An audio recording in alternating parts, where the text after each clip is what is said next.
What's up, y'all? It's Antoine Winfield Jr., safety for the Tampa Bay Buccaneers. What's up, y'all? This is Jahai Wolf from the New York Giants. What's good, y'all? This is Sterling Shepard. This is Justin Tuck. This boy Flex Gilbert, Super Bowl 42 world champion. Chris Godwin from the Tampa Bay Buccaneers. What's up? This is Saquon Barkley. Dex Lawrence II. Yo, this is Mike Evans with the Tampa Bay Bucks. And we about to go live on Flag on the Play.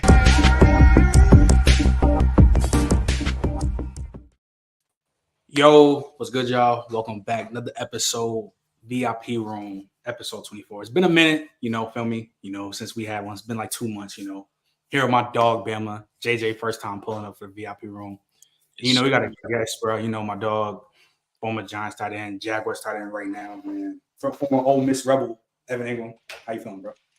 Good, bro. Glad to be here, man. Definitely go back with your pops. Played for your pops a couple years in New York. Great man. I heard a lot of stories about you growing up in your journey. So glad to be on the show. Appreciate it, bro. All right, just to get started, you're the 3-star receiver coming out of high school, bro. I just want to ask you, what was your recruiting process like? Recruiting was very low key for me. It was I was kind of they could label me as a tweener. It was like I was too slow to be a true receiver, but too small to be a true tight end. And tight ends like myself were just kind of getting started in that generation of football, kind of that like hybrid receiver, slot tight end type build. So a lot of schools really weren't looking for that, man. And I was pretty low key. I went to a couple camps, had some small mid-major offers: South Alabama, Ohio, Navy. Wake Forest was calling, but I didn't really care for them. But then, out of nowhere, Ole Miss called me, and I always wanted to play like high level football, and it doesn't get any better than the SEC. So Ole Miss called me, and they were coming off a 2-10 season, like brand new coaching staff, and they were trying to really just revamp everything. And Hugh Freeze was the head coach at the time, and he pretty much ran the same offense that I ran in high school. Kind of had me, in the slot, split out wide a little bit, and then kind of playing in the C gap, B gap. And it was kind of the perfect fit, and it was SEC, and definitely I didn't really know that much about Ole Miss, but when I took a visit, they showed so much love, and it just felt perfect. So going into my senior year, I committed to them. I had a big senior year, and a couple other teams kind of came calling, but I was locked in with Ole Miss. Okay, cool. Bam, you can go ahead, bro. Who was your inspiration to play football? Was it a cousin, brother, uncle? Who inspired you to play football growing up in Georgia? Honestly, bro, my parents, I turned like 4, I think I was like 4 or 5, and my parents just threw me out there, honestly. And I played sport. I think, for one of the first sports I played was baseball, and then football was second. But yeah, they just kind of threw me out there. I used to be probably one of the biggest kids out there, but I was like so young and so scared. I was scared to hit, and was always like crying at games before practice and stuff. So I really don't know why they kept me in it, but once I kind of hit like a little growth spurt, and my coach at the time put me at quarterback, and like every play I was just kind of running bootlegs and scoring touchdowns. And when I started being the guy, I started scoring touchdowns and kind of feeling that rush playing football. That's kind of when I really fell in love with it. And I obviously grew up watching ball too. Grew up in Atlanta. My mom went to Ohio State. She kind of brainwashed me to be a Buckeye fan growing up. So I loved watching the Buckeyes, and then being in Atlanta, the Falcons and Mike Vick. He was on top of the world. Everybody wanted to be like Vick. So that was kind of my parents threw me in, and then I kind of started to fall in love with the game and kind of started falling in love watching it too. Facts. JJ, you can go ahead, bro. Yes, sir. So, bro, I know you went to Hillgrove, out here. So, what turned you up, man, when you was out here at, at Hillgrove? What really, just lit a fire under you when you was playing, so that way you could, you knew this is what you wanted to do.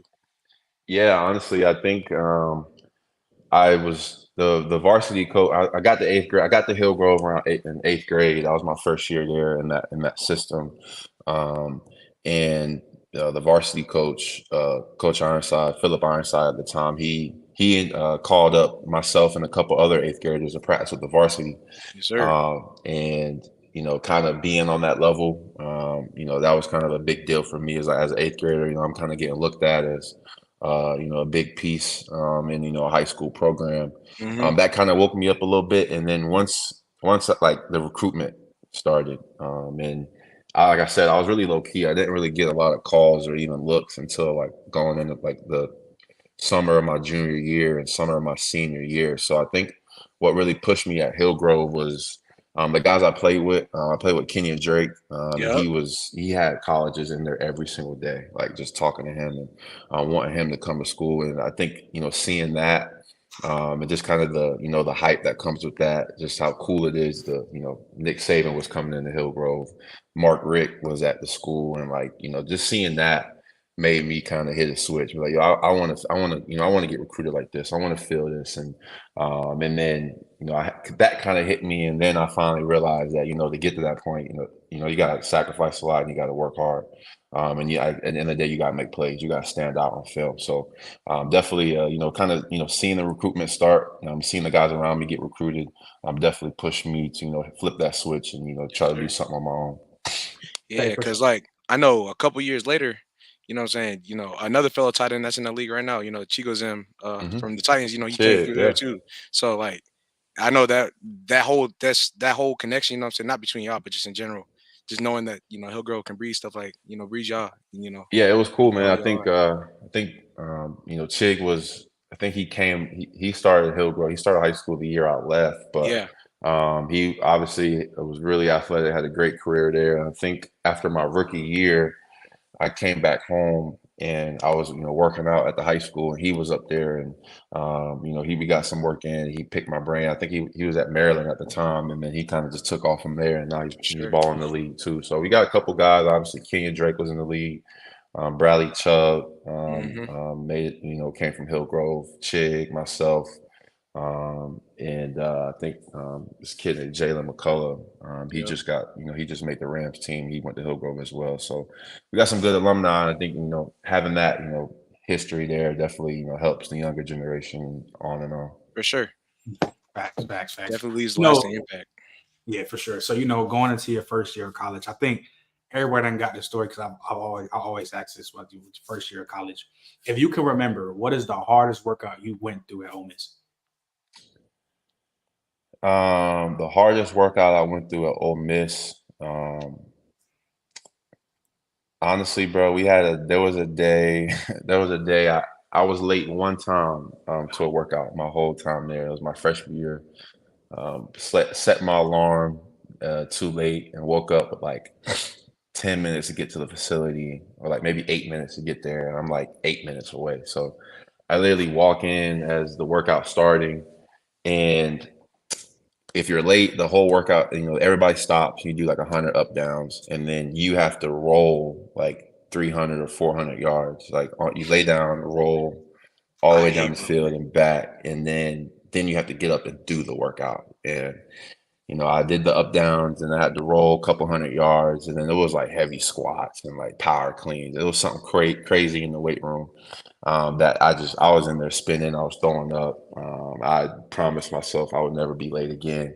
And I definitely wasn't, never again. So that definitely, that one woke me up, because all the guys was like pissed off and everybody was cussing me out when I walked in, and definitely made sure that didn't happen again. Yeah, that's another one. That's crazy. We've been through some crazy workouts, but yeah. That one was tough. It shows you that they really do care about this team too, man. You know what I'm saying? When your teammates don't get on you like that, you already know. Like, and yeah, I'll say that about my time at Ole Miss. The guys I came in with and the guys that were there, we just had a culture of just hard work. Like, and we didn't hold nothing back. If somebody was out of line, we would challenge each other. We would hold each other accountable. We would be there for each other, and like we all just kind of built like that pro mindset really early on. Everybody came in, obviously wanted to win games, compete for championships, but everybody wanted to get to the league, and it was just a culture that was awesome, and it definitely kind of helped build my work ethic that I have today. Facts. Bam, you can go ahead. Before I get into your marvelous college career, man, I don't even want to talk about it as a Bama fan. I always got to ask you, what was your most memorable game in high school? Because I was watching one of your highlights, dog. You had one of the craziest catches. Literally, the safety come across, like dive across you, and you dive into, and you still pluck the ball like simultaneously with it and still score. So, what was your most video game like performance in high school, bro?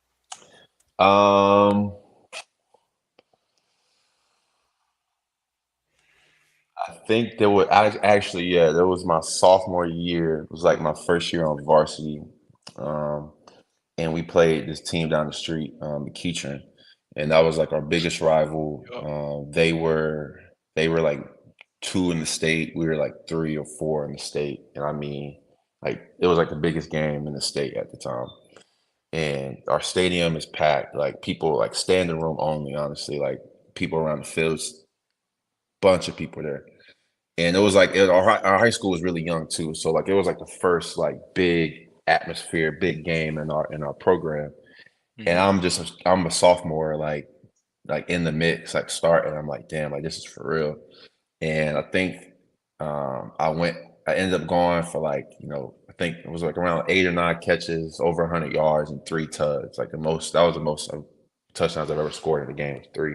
I was in high school, and that was like the game that like, oh, like this kid might, be something at that kind of tight end hybrid position. Like I was just scoring on corners. I scored on a deep cross. Just the quarterback was just throwing it up, and I was coming down with it. And like as a sophomore in that game, that was just big. It was just huge, and I was all in the papers the next day. And it was kind of like my first like superstar moment of like, yo, like I can be different. Like, I could be something. So that one will always stick out. I think that was 20, yeah. It was like maybe 2010, 2011. Um, Big game. I'll never forget it. Okay. JJ, you go ahead, bro. Um, so like, yeah, I'm not gonna lie. During that time, I know that you speaking on that game in general is kind of crazy. Just thinking about that, especially that back then you were getting written down in the paper, so like that. Um, what do you feel like? You said the atmosphere was crazy, but like, what's the biggest atmosphere throughout college and high school during that time that you feel like, what I'm saying, those that it really rose up your emotions during the time you was playing? Yeah, bro. I would give 2: high school and college. High school, I want to say that same year, that sophomore year, Mhm. we went down and we were in the playoffs. We beat Stevenson, a really good high school at the time, Yep. upset them first round, and we went down to Camden County. I don't know if you ever heard of that, but Yeah, I'm like I'm it's from one I'm of from them, Georgia, so I know. bro. That's like one of them towns that like the whole town shut down for the Hmm. game, like everybody there, and they were the number one team in the state. That we had no shot to win. And like it was like my first like real hostile environment where like, Yep. we were hearing everything the fans were saying, and it was a big game. Everybody was there. It was just the whole town shut down for that game. And we ended up walking out of there with a dub. And it was just like the first like time like feeling like that villain. Like, that villain, you come in and ruin the party. They were obviously had state championship hopes, and we came in and upset them and crushed them. So that atmosphere was like the first like hostile environment I remember playing in. And then college, I mean, the list goes on in the SEC. You got Florida, you got LSU. Bama's kind of loud. It ain't too loud over there in Bama, but I like to hear. but I like to hear. no, I'm just messing with you. Nah, Bama Yeah. lit. But the loudest I played in the SEC was Florida. We went there my junior year, and like the ground was shaking. It was insane. Like the ground was shaking on the field, stadium rocking. They were rolling. They whooped our ass, and it was just a party all night. And yeah, and that's my loudest, biggest stadium I played in for sure. For sure, for sure. Keep talking about your first year in college because I had this when my first year before I was done because I know how hard it is. Talk about your hardest workout, but I want to ask you, bro, how hard was your first fall camp? Bro, it was miserable. Like miserable. Like I didn't know. Like it was like the first time ever. I'm like, yo, like I don't know if I'm built for this. Like couldn't remember the offense. Like couldn't learn the offense. Couldn't play fast. Like was messing up all the time. And like I was like the guy. Like I had to play. Like we had some other guys on the roster, but like that was the biggest thing about me going to Ole Miss was like we need you to play first year. Like we need you to come in and like earn a spot. Like we're looking for you to play year one. And bro, it was the hardest thing I ever went through. I remember I was like homesick. I was waking up in the morning, just missing all my friends, missing my family at home, and like just dreading the practice I was ahead. And yeah, that one it was really tough. And even like going into the first week, like it lasted the first week where like Ole Miss had to have like a coach designated on the sideline to like tell me to play. Like obviously everybody else is getting a signal. Everybody else is like knowing what's going on, but there was another coach like on the sideline, like making sure I knew what I was doing. I still was out there messing up. So I think that's what made it really hard. It was just a whole new offense, a whole new terminology, and it was a fast-paced offense too. So we were like on the ball and kind of had to think and come to and make plans really quick. And I was just going from that high school where I was just like dominating and just bigger and better and faster than everybody, and then going to the SEC where like the mental side of it is just as important as the physical side. That was a huge wake up call for me. So I really honestly didn't settle in until like week 2, week 3. Got my first touchdown and kind of starting to build some confidence. But yeah, that first camp, bro, that was one of the hardest times in my career, definitely. Yeah, and then I'm assuming that was back y'all still doing y'all still doing 2-a-days. We were still doing 2-a-days, bro. It was for real, bro. It was for real. In Mississippi too, like it's hot and it's muggy and it was, yeah, that was real. Damn, I want to say I damn near had it easy because like we don't they don't do 2-a-days anymore, bro. Doing 2 days of fall camp, I know that shit is crazy, bro. They weren't throwing no bones. Like we was out there every other day, 2-a-day. It was, and like the second practice was crazy too. Like we were still in pads.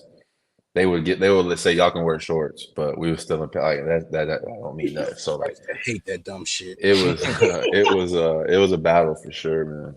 Facts, bro. Bam, you can go ahead, bro. Well, what was a defining moment? Was it practice? Was it a certain game that let you know like you really belong there and you really can thrive and be something at the college level? Because I know it's a transition. I used to talk about the transition from high school to college. So what was that defining moment for you? Was it a certain day in practice or a game? Can you talk us through that? Yeah, so my freshman year, came in true freshman, played like 6 games, scored touchdowns and was making plays, and like from how I was getting recruited to what I was doing on that level, it was like I even surprised like my parents. Like my parents were like, "Yo, like we didn't expect like you to come out here and do this."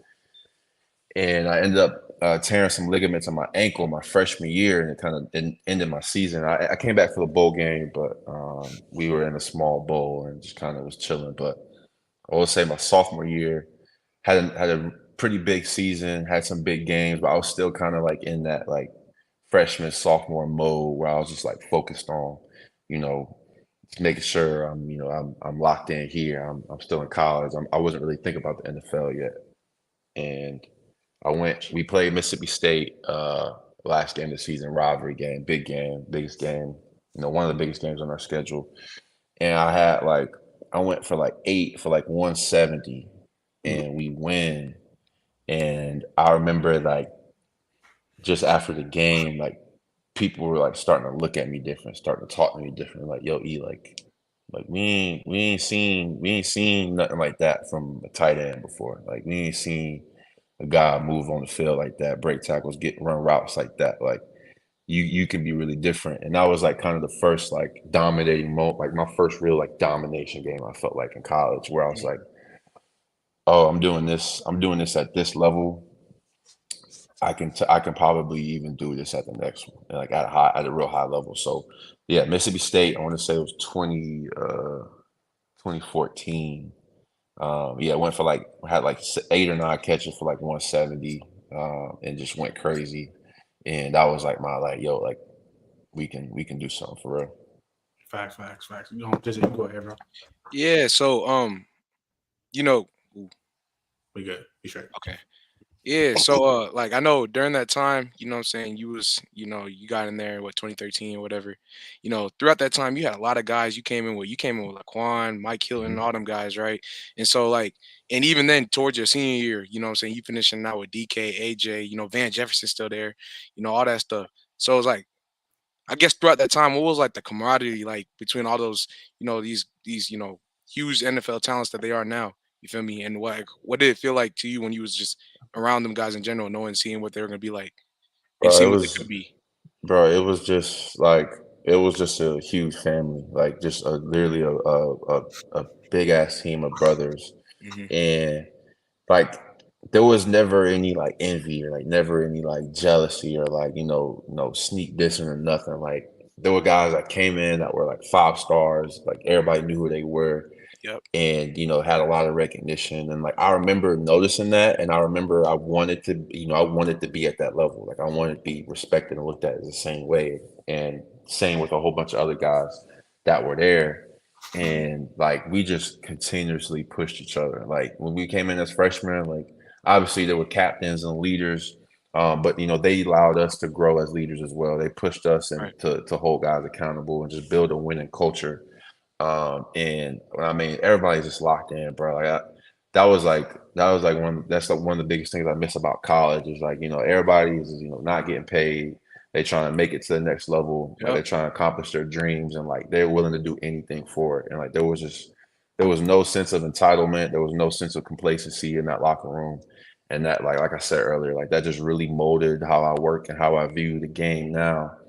Because I went through that with those guys that I grew really close relationships with, and obviously went through a huge part of life, getting shipped off of college and playing football in the SEC. Like we did that together, we grew through that together, and like we wanted to be great in that together. So I mean, yeah, the list goes on from guys that whether I came in with them or they came in the next year, and then like you said, AJ, DK, Van, all those guys coming in like my senior year, like even they came in like wanting to learn, wanting to get to the level I was at, and it was cool to be able to like help them lead and help them grow. And it was just a great culture. Just all 4 years I was there, man. It was just they kept bringing in great guys that we just gelled and worked really well together.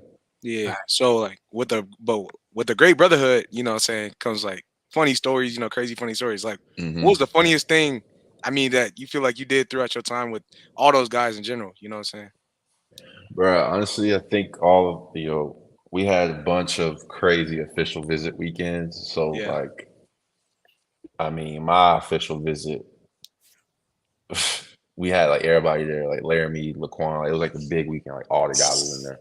Laramie, And Tunsil, it was just Robert. Yeah, Robert Medici. Like it was every official visit weekend was just a movie. And then like we had this bar called the Library. Like we'd be up on stage, like performing songs. Like the fans is like in the pit, like we up there really performing. And like that, and it was funny because like nights like that is what got me excited to come to Ole Miss and got guys to be like, oh, like I want to be here. They would commit the next day. And I think it was cool for me when I got older, where I was the guy hosting and I was the guy setting up the plans and doing all the parties and stuff. And then like we would have so much fun. We would have great nights, and I would get all the young guys on the stage like performing and people going crazy, and we going from all the bars and going to parties and stuff and just enjoying like the college life. All those nights, being the guy like it was always cool to like host a kid and we have a great night, and then the next day like he commit and you're like, oh, I'm coming here, like that. Yeah, that's a W. So like I had a couple instances like that. I remember AJ Brown's first visit to Ole Miss, and we had a kid named Trey Nixon that came in, was a big recruit at the time, and I just remember we was at this bar, the old karaoke night thing, and we put him up there.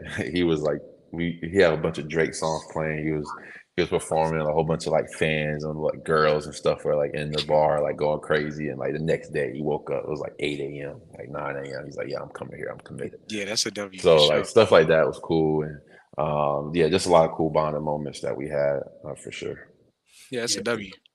That definitely is W. I know that shit. Being in college is fun. I'm not gonna lie, that shit is mad fun. Yeah, especially because you in Mississippi. Like I'm saying, you in Mississippi, bro. So like you got to make the most of it right there. You know what I'm saying, bro? And like that was the thing of like, I mean, I'm going to Ole Miss. I'm like, what's in Oxford? Like I don't know what I'm getting into going to Mississippi.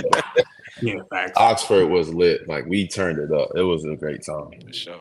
Facts. In college, I think everybody screw that. So you talked about being the villain, right? So you're talking about high school being the away team. I gotta talk about Alabama. I know it's gonna hurt your soul. 2015, y'all play Alabama at their crib. Of course, the whole tip. No, that's 2014. That's 2014 at the crib. So it's a 2-part question. It's 2014. No. Y'all came to Oxford 2014 I lost. Yeah, that's what and I'm saying. then Yeah, 2015 that's what we went to y'all. Yeah, 2015, y'all went there. Y'all beat them back to back. But the one in Oxford, bro. The first time, like, bro, I'm in JUCO, bro. I'm a real deal Bama fan. I feel this shit through the screen, bro. Like, they out there, college football out there. You already know Kurt Herbstreit. They literally, dog. They said that Ole Miss made that game homecoming. I was like, dog. The last time a team did that was South Carolina in 2011, and they beat Alabama. I was like, I don't know about this game. Everybody like, this is D Bama. He know this. This is D Bama. The defense bite down. Like, this is D Bama, bro. They pull up, bro. This when they showing the land shark shit. This when they got the shit going. Robert Nkendichi, his brother, the land shark shit. No, I'm watching this. So this is what I wanted to ask you, bro. This is when I really knew it might have been over for us. Kenyon Drake ran the ball. They smacked him, broke his ankle. That nigga Trey Elston kicked that nigga. Literally kicked him after they smashed him, bro. I was like, ooh, woo. I was telling everybody, I was like, we might not make it up out of this one, bro. And they was really buzzing with that RPO shit. They was drilling Bama with it. He know, like he the reason he had the most yards that game. They was drilling us with that RPO. I remember. Can you walk us through that, bro? Can you? Y'all really? That is crazy, bro. Y'all the bullies. Y'all bought the bullies to the town and blacked their eye. I ain't never seen that before. To add on to what he said, really just like talk about the whole week. Like what was that? Yeah, the whole build Bro, up. it wasn't even the whole week. It was the whole off season. Like, wow, that's all we talked about. I forgot y'all did win back-to-back years, bro. Bro, that's all we talked about. That's every workout. Every workout we would break. It would be one point we would break it down. Like, we beat them. Like, we was locked in on that game from the start of the offseason. He said they had that junk circle since the offseason, man. Bro, I mean, like, it was honestly to the point where we almost tricked off because we knew like if we undefeated when Bama come to Oxford, like game day gonna be here, and that would be the first time game day's ever been to Oxford. So like when I'm saying like Ole Miss was lit, like Ole Miss was jumping, like it was just like it's time to like change it. And bro, I remember we played some easy team week 1, played somebody week 2, and week 3 was the week before Bama. And we had Memphis at home, and like all we was thinking about was like Bama, like the week after. Always thinking about Bama. And I remember we almost tricked off the week before because like we ain't care nothing about Memphis. We ain't care nothing about that game. We was ready for Bama to get to the crib. And we ended up winning that game barely. Game day comes, and like that whole week it was like, yo, like this is what we talked about. Like this every rep in the offseason, every workout, like this was our motivation. And like, are we gonna get it done, or is this gonna be all, lip service? And bro, it was one of the craziest games of my life, like just back and forth. Bama was up, we would answer, we would respond, we get a lead, they come back, get a lead. Like it was a true smash mouth football game. And like the biggest crowd Ole Miss history, game day there. And it was the biggest win in program history for sure. And like fans rushed the field, man. Goalposts came down. Goalposts, like they walked the goalpost downtown to the square. Bro, ended up cutting up the goalpost. They ended up cutting up the goalpost, was selling it like in the street. Like it was the craziest. It was culture changing. It was program changing win. That like honestly, they're still like Ole Miss is hot right now because of that first win against Bama. And obviously next year we went there and won with Swag Kelly going crazy. And it just like we literally built up, like we turned that program around to like where it is today. And that win was the start of it all for sure. Bro, that was a crazy one. Yeah. No, that's real. Yeah, facts. So, last college question before we get to, the NFL stuff. Number one, college football 25 has dropped. Number one, I got to ask you, have you been playing it? Oh, yeah. I mean, I haven't been able to play it that much during camp, but like it dropped like a week before camp started. I was on it all day, every day. For sure. So, because, NCAA, the video game days on the drop while you was in college. So I had to ask you, if NCAA was out around the time you was in college, what do you think your overall would have been in the game?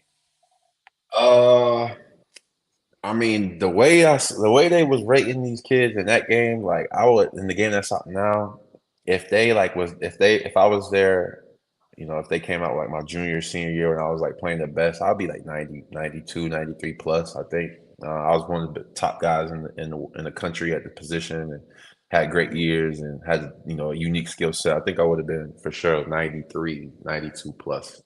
Okay, for sure. Moving on, because of course you had a good ass career at Ole Miss. Yeah, I had some great runs at Ole Miss. So heading into the NFL, bro, what was your draft process like? Yeah, draft process was crazy. Went out to Arizona at EXO, started training. Did the Senior Bowl, balled out at the Senior Bowl. I think, going into the draft process, I was projected like late second, early third round.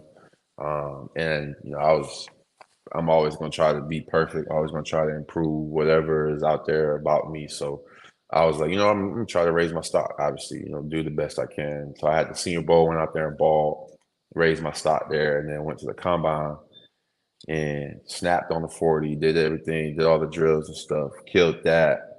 And after the combine, it was like, like Evan Engram ran, 4.42 fastest since Vernon Davis. They was like, this kid might go first round. Like, he's a weapon. He's at tight end. He'll instantly be one of the fastest tight ends in the league.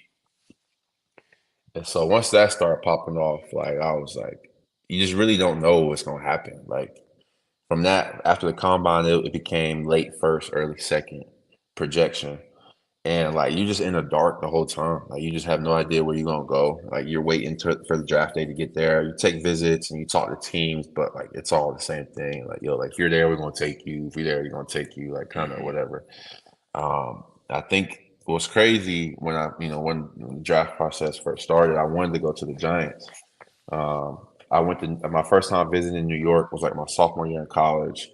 We went. I had a friend that was really sick in the hospital up there, and we went to visit him and hang out with him for a little bit. And that was my first time in the city, and like, the city is just different. Like, I just never seen that like it. All the buildings, all the people, just the vibe of the city, the energy was just crazy. And I remember leaving there, I was like, like, I want to play here. Like, I don't care if it's the Jets or Giants. Like, I want to be in the city. And starting the draft process, I was like, I would love to go to New York. Like, that was still a goal. But New York didn't say a word to me the entire time. Like, I didn't take a visit with them. I didn't have a meeting with them. Didn't have a phone call with them. They were around, like, at the combine. Like, you do a bunch of meetings and conversations with coaches, and like a big group of coaches, and they were around there, like, hiding. I never noticed, but had no idea. And then I remember the NFL, they wanted me to come to the draft, but like, I only really wanted to go to the draft if I knew for sure I was going to go first round. It was still kind of late first, early second. So ended up staying home, having a big party at my house, my parents' house, and it was probably the best decision. Like, everybody was able to come, all my best friends, college teammates, all my family, old coaches growing up, high school coaches. Like, it was just the best. We had like a big blow up screen in the backyard. And like, it was crazy because I didn't even really watch the draft. Like, I was just hanging out with everybody, had a couple beers, was chilling, kicked back. And we had the ESPN camera guy there. He was like freaking out the whole time, like trying to get me to sit down and get me to sit on one spot or whatever. And I think it was like it was me, OJ Howard, and David Njoku were like, top three of that class. And so we all were like possibly going first round, but I knew I wasn't going to go before OJ. So once OJ got drafted to the Bucks, I want to say at like 19 or 20, I sat down and was sitting there waiting, and East Rutherford popped up on my phone. I had no idea. I still didn't even realize that the Giants were actually in Jersey and not really New York. So I'm like, who the hell is East Rutherford, New Jersey? And picked up the phone. It was the New York Giants, man. They said, Ev, we love you. We're gonna take you. You're gonna be a big part of our team. And it was one of the best moments of my life, just being able to, accomplish that. Everybody there by my side. And for me to go to the team I wanted to go to was just really, God kind of just, showing off a little bit. So it was special. Definitely one of the best days of my life. It's crazy. It's crazy. So you, Julian Love, Xavier McKinney, Sterling, y'all have all said that like during the draft process, the Giants never talked to y'all or never like. That's crazy as well. That's how once I got there and I was like, yo, like, y'all didn't say a word to me. They were just like, that's how the Giants do it. Like, they kind of like, especially if they have picks like later on in the first round or whatever, like, they kind of just lay back and just kind of be, keep it under wraps. So it was crazy. I just didn't expect that because I had like Atlanta and Pittsburgh were like the teams that my agent was telling me like, yo, like they both want you. And I remember Atlanta, I had sat at Waffle House with Dan Quinn and Thomas Dimitrov. Dan Quinn was the head coach, Thomas was the GM. Like 2 days before the draft, my agent hit me up. He was like, yo, like, what are you doing? And he was like, Dan Quinn and Dimitrov want to meet you at Waffle House down the street.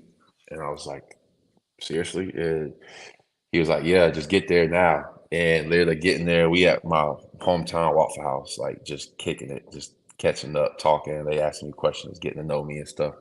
And they're like, we really love you. And if you're there, we're gonna come and get you. And it was crazy. As I was on the phone with the Giants, the Falcons knew that they had to jump Pittsburgh to draft me. And when the Giants called me, it wasn't announced yet that I was picked. So nobody really knew. But Atlanta ended up jumping Pittsburgh before my pick went in. And they were like maybe 2 or 3 picks back. But it was just crazy because even I'm from Atlanta and like I started to like get my eyes set on being a Falcon. But then when the Giants called, I was like, maybe it's not time for me to be home, go up to the big city and rock out. So it was dope.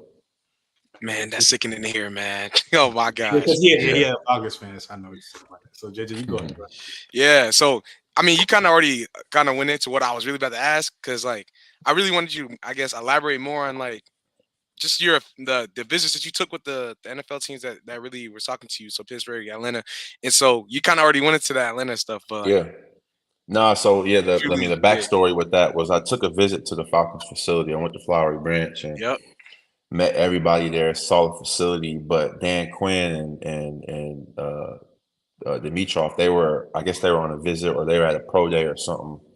So they weren't there, so I didn't get to meet them. And then like the visit was cool, the facility was cool. I just didn't really think anything of it, like they would actually draft me. And then I woke up one morning and my agent called me, he was like blowing my phone up. He's like, yo, like you need to get up and get to Waffle House like right now. And I was like, I bet. And just we was in there for hours, like 2.5 hours, just chopping it up. Like I love talking ball with DQ, and like it was, talking about leadership and just my whole path and process. And like I vibed with them really, really, really good. And I remember the day of the draft, I was on the phone with my agent, and I was like, because he was like, yeah, Atlanta and Pittsburgh, like they want you back. And I think Pittsburgh was at like 27, and Atlanta was at 28. And I told my agent, I was like, yo, does Atlanta know that Pittsburgh wants me too? Because they're first, like they're up first before them. And he was like, yeah, like I planted a seed in their ear that like, Pittsburgh is really like an Evan too. Like you're gonna have to make a jump to get them. And that, like when he told me that, and then on the draft night, like I'm literally on the phone with the Giants and like, like going through the whole thing, like, yes, sir, like thank you. Like I can't wait to get there, blah, blah. And I see on the bottom of the screen, Falcons trade up to 26 or whatever. They jumped Pittsburgh. Like they did what my agent said that they would have to do. And I'll never know if they were really, doing that to get me. Yeah. But it was a crazy like little like sprinkle on top of like how the draft process is. It was just crazy. And then obviously the pick went in, I went to the Giants, and then I think the Falcons ended up taking Tack McKinley. Yeah. And then Pittsburgh ended up taking TJ Watt, which was like just a crazy thing. That time, I would just be honest, like, bro, just imagine like what the future of that team could have been. Like, you know what I'm saying? If they really did take you, man, like you see what the offense was already doing, man, how they was already moving. Bro, like him, I mean, obviously you had Julio, you had Matt Ryan. Yeah. I think Ridley. No, they didn't have Ridley. Calvin would have been the year after. Most of Sanu was there. Yeah. And then I think Gabriel. y'all had Taylor Gabriel was there, and then y'all had Hoop too. Hoop like that was like after Hoop's first year, I think. Yeah. But yeah, and then y'all ended up. Well, no, that was the Super Bowl. That was 28-3. Was that the same year? Yeah. 16. Yeah. So they was coming off Super Bowl run. Obviously, sorry to bring that up, but no, you good. Right? It's already out of there, man. You know. But yeah, it was been scary too. Matt Ryan obviously had Tony G. had him at the end of his career, and then Yeah. he gave Hoop the best years of his career too. So Yep. yeah, it would have been a nice fit for sure. Yeah, it would definitely. I 100% believe. You know what I'm saying? There's like no way in that offense that you would not turn up. You know what I'm saying? Just looking Oh at yeah, the way that went through. You know what I'm saying? That offense led. Kyle Shanahan, all them boys. yeah. That was Kyle Shanahan's offense too, which was Yeah. like that was at That's the like a blessing time, that you want to be a part of for sure. I know that. bro. Yeah, As a that receiver. offense was crazy for sure. Yeah. Facts on Bam. You go ahead. Yeah, we getting close to your time, big dog. So this all what I want to know. So I work up at the junior college, man. So a lot of the athletes, I just like to talk to you guys. Like, what did you have to hone in on? Like, you spoke to your work ethic a lot because I viewed you as a nature, bro. But how you talk, dog, you would think you was like my size. Like I'm 5'6", played fullback, bro. So I had to work my ass off, bro. Yeah. So can you talk to what you had to hone in on to get you as far as you got, like what workouts you had to do, like really, like can you walk us through that journey, man? Yeah, I think for for a long time in my career, I kind of just looked at hard work is good enough. And honestly, it is. It's important to always work hard or whatever you're doing. But I always had a vision of myself and a standard for myself of trying to be the best. I want to be the best. And for a long time, I wanted to be the best, and I was working hard, but I wasn't. It wasn't. You know, it just wasn't as detailed as it should have been. I was just kind of doing all the hard work, checking the boxes, saying that I work hard, and then I was getting good results. Like I've been a great player. I've been a good player my whole career. Um, but there was a click when I got here to Jacksonville. It was just like, you know what? If I really want to be who I truly think I am, like there has to be more.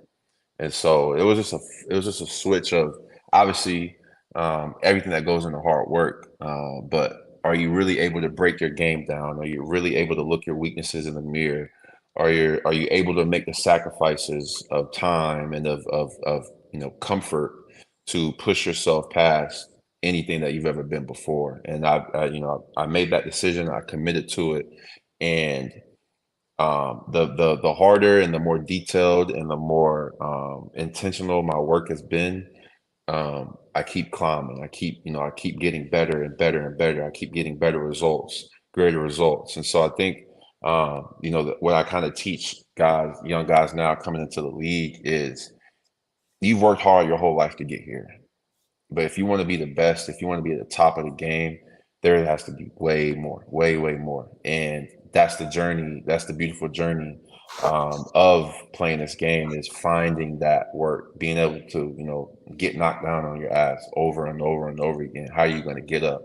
Because I used to look at failures and shortcomings as, I used to take those personal. I used to always be like, what's wrong with me? Or why am I always doing this wrong? Now I look at, setbacks or failures or mistakes or bad plays. It's all feedback. It's all information. So now I'm able to, take that information and apply it to my work and apply it to certain drills or a certain technique or certain repetitions I need to take to get better at that. And when you do that at that level, the only way is up. The only way is improvement, and the only way is really getting the results you want. So that's kind of what I always kind of teach young guys is just what work is going to separate you from the rest.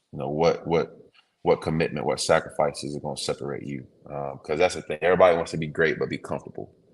You can't have both. You can't have both. Yeah, You got to be able to live in the uncomfortable times. You got to be able to make yourself uncomfortable. I like to say, create adversity for yourself. Exactly. I create challenges for myself to overcome because nothing in this world knows me better than me. So why not challenge myself to the highest point to where I'm, there's external things challenging me. It's way easier to overcome. So yeah, definitely. That's definitely getting lost nowadays. These kids, they see everything on social media and just think that, once they get to a certain point, it's just gonna happen. Nah, bro, that's just not how it goes. Yeah, because honestly, like that you could definitely tell that's like instilled through even like throughout your time with like just growing up through all your coaching experiences, right? Because it, your coach is not teaching you how you're gonna overcome adversity. You're never gonna be great, right? And so you Mhm. clearly understand that. And that's definitely the number one thing right there for sure. Facts. A couple more questions because we closing in on time. Just a couple, real quick, couple more. I gotta ask you. Of course, like first year stuff. Again, coming into the league, always stuff that happens, like moments. So, can you tell us what was your welcome to the NFL moment? Yeah, man.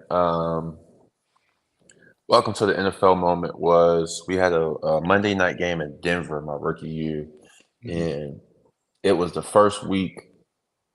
So the week before, I don't know if y'all maybe remember this, but there was a game we played the Chargers in New York, and Odell got hurt, Sterling got hurt, Brandon Marshall got hurt, and Yes, I remember. we had another receiver get hurt. Our entire receiver room is hurt, like damn near. Odell was done for the season. Brandon Marshall was pretty much done. Sterling Shepard was done for like 6 weeks. Everybody was hurt, and I'm the first round pick, so I'm in there playing. But everybody goes. I'm a part of the supporting cast. Like I'm with Odell and Shep and them. Like they leading it. I'm coming in making plays whenever. And all of them go down, and we got a Monday night game the next week at Denver. And I remember that week, my coach was like, "Hey, like, Tom, you're gonna have to grow up. Like, we gonna need you to, play a bigger role in this game." And I just got so nervous. Like it was prime time. It was like, Monday Night Football. I think it was our second one of the year at that time. And I was just like, damn, like I'm gonna be the guy in the game, and like everybody's gonna be watching. And I remember the game, but I was just like, I just went out there. I ended up dropping the first pass. It was kind of like Eli kind of threw it kind of far ahead. I got a hand on it, dropped it. And I'm like, oh hell, like this about to get ugly. And next couple plays, I catch a shallow, take it like 30. Couple plays later, I make a catch across the middle, another 30. We drive down, we run this nice little red zone play. I score, and I get in the zone, and it was the first moment where I really felt like I belong, like I'm here. And then so I'm feeling myself, I'm bobbing, I'm playing, we're running plays, whatever. And I lined up, and I got there was a couple plays where I had to pass pro on some DNs or whatever, just kind of help with protection. And all night I kept getting, I think Shaq Barrett was there at the time, and I kept, getting him on some of my chips and some of my bumps or whatever I had to get out. But there was one play I had to block, kind of block a little longer, and Von Miller walks over, and he's on my side. So I'm sitting there I'm really playing Monday Night Football, and I'm about to have to block Von Miller. And I'm thinking this pre-snap, I'm at the line of scrimmage, looking at Von, I'm this is really happening right now. And so I'm I'm about to clamp this. I'm about to lock him up. Bro, ball snaps, bro. It was a blur. Buddy hit a 1-2 spin move. And I'm supposed to be blocking him. But he messed me up so bad, I ended up running a flat to make it look like I really wasn't supposed to be blocking him. And obviously Von was going crazy at that time. And a couple years, obviously the years before, he was, breaking all the records.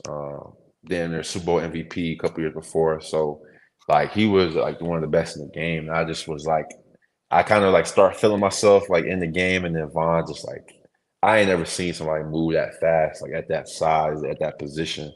It just made me feel so crazy. I was supposed to block him, and I ended up, getting spent and just kind of pretty much thrown off the screen. So, that was my first all right, E, you can hang out here, but you better stay locked in because it's different. So yeah, that'll always be my first really welcome to the NFL moment.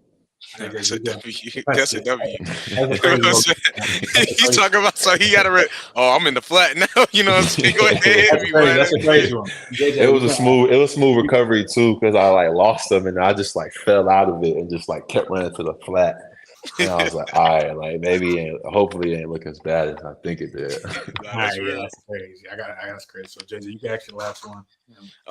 So really, what are your expectations, going into this new season, with the Jags, you know what I'm saying? You got T-Law, you know what I'm saying? Y'all just got BTJ in, Doug Peterson, he's ready. He's ready to get it cracking, man. This defense, y'all added more people, man. So what are your expectations for yourself, the team, the whole nine? I mean, it's I mean, to be real, it's Super Bowl or bust. Okay. That's kind of the standard we hold for ourselves.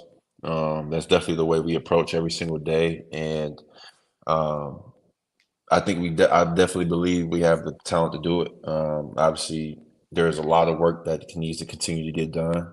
There's a lot of execution that needs to happen. At the end of the day, we can work hard. We can come in locked in every single day. We can prepare the best we can. But if we don't get it done on Sundays, it just doesn't matter. But I do definitely believe we have the talent to really make a lot of noise this year, and I'm really excited about the opportunity we have. I love how focused we are right now, how hungry we are right now. We definitely we left a lot on the table last year, so a lot of guys are back from that, and pissed off about that. And yeah, I'm really excited about the opportunity we have.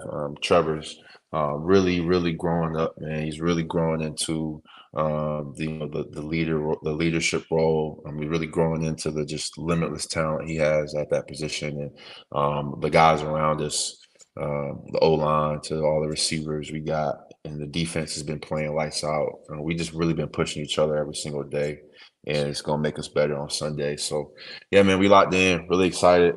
Got Miami week 1 next week, and yeah, the road to a championship start. So, and that's what we're working for. Yes, sir. So like, and even then, like the fall camp too. You know what I'm saying? Like, I'm not. Well, I say fall camp, but just the camp atmosphere. Like, what was y'all working out? Y'all going against each other week in and week out? Bro, it was one of the hardest camps of my career. Really? I mean, Doug really was like, he was straight up honest with us. Like last week, he was like, I ain't gonna lie to y'all, bro. I tried to make this as hard as I possibly could. And when he said that, it was cool for him to, express that, because like I think all of the guys in the team, like they handled it really well. Like they battled through the hard, tough days. There wasn't complaining, there wasn't anybody bitching. Everybody showed up and committed to what was in front of us. And I think, God willing, everybody stay healthy. I think the way we worked, the way we competed with each other, and the way we, finished this training camp, I think it's gonna put us in a really good spot for the whole year. Yes, sir. Yeah, that makes sense. All right, Good. so last two questions before we head out, because I know we a little bit over on time. Because I always got to ask these players, can I get your top 5 tight ends today, no order? Except me, excluding me. Include yourself. Include you, bro. No, don't do that. Include yourself. You definitely, yeah. Yeah, I mean, definitely, I'm gonna get myself out the way. I'm definitely in there. But yeah, George Kittle, one of my favorite guys, came in together. He was like late drafted too, and like is probably gonna go down as one of the best ever. Travis, one of the best ever. Still can get jiggy. Still gonna get open. Still gonna make plays. That's 3.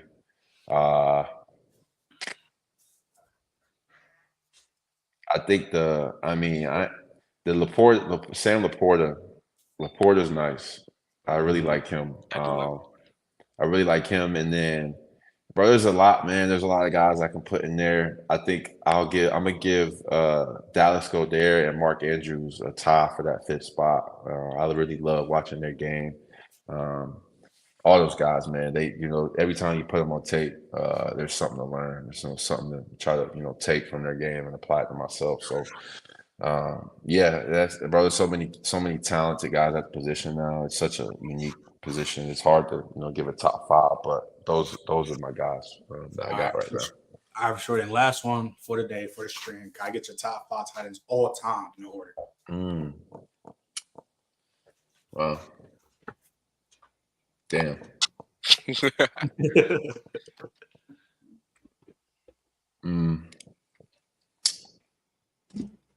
I'm gonna give it flowers, man. I got Travis at my 1.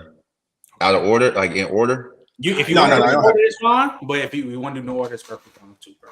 I mean, we can get controversial. I'm gonna go Travis at 1. Okay. I'm gonna go Tony G at 2. Okay. Respect. I'm gonna go Gronk at 3. Okay. I'm gonna go Antonio Gates at 4. Okay. And then